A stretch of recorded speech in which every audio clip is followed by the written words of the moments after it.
Hi, this is David with CARBcompliancecity.com and with another quick tip for my CARB compliant customers here in California.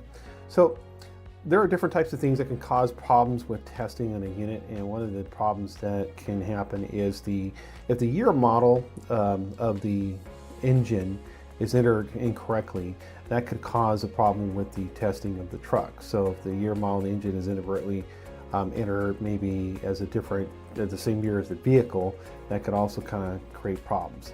So one of the things to fix that is to make sure that you are going off of the year that's on the emissions label that will tell you what year that vehicle or engine was manufactured, and it'll tell you that it complies with a specific year model, say for example 2011, and then that way you know. So the point here is it could cause a problem with the testing with CARB, and it may not test correctly. So how do you solve a problem like this? Let's say something like this happened and somebody inadvertently entered the wrong year model of the engine versus the year model of the truck. So a quick fix would be to take a look at the emission label that's on there.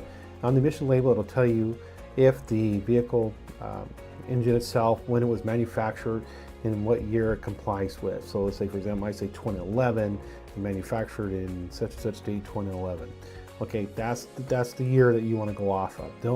Don't assume that the year of the engine is going to be the same as the year of the truck itself. That's not always the case. It just depends. The other thing is make sure that is corrected immediately into the Clean Truck Check visual inspection program or portal, the CTC VIS portal there, because the moment you fix that there, that's also going to correct future problems from happening.